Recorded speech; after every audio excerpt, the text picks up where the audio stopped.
Mummy ఈరోజు ఏం special? ఇవాళ లంచ్ ఏంటి అంటే చూడండి కదండి, పాలకూర పప్పు. ఇవాళ థర్స్డే కదా, పాలకూర పప్పు. ఇదేమో ఎంతో టేస్టీ దొండకాయ టమాటా పచ్చడి, చాలా బాగుంటుంది. ఇంకా పాపడ్, ఇంతే. ఇంకా గట్టి పెరుగు, ఇంకా రైస్, చల్లటి రైస్. అందరేమో వేడివేడి రైస్ అంటారు, ఇప్పుడేమో చల్లని రైస్ అంటారు. ఎందుకంటే ఇవాళ నేను పాప కాలేజీ కాడికి వెళ్ళేసి వచ్చేవరకు చాలా లేట్ అయిపోయింది. ఇంకా అన్నం చల్లగా అయిపోయింది, అది అంటున్నా. ఇంకా ఇప్పుడు వచ్చి టైం ఎంత అవుతుందంటే 4 అవుతుంది. ఇప్పుడు తింటున్నాము. మార్నింగ్ బ్రేక్ఫాస్ట్ అయినాక వంట చేసిన. ఇదిగోండి నా ఫేవరెట్ దొండకాయ టమాటో పచ్చడి, చాలా ఎక్సలెంట్ ఉంటుంది. నేను ఎప్పుడన్నా చేసిన యూట్యూబ్లో పెడతా.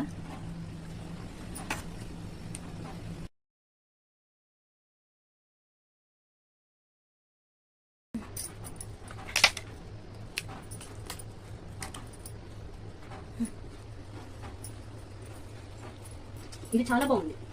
ఇదండి మా లంచ్. మీకు నచ్చితే లైక్ చేసి సబ్స్క్రైబ్ చేసుకోండి. బాయ్.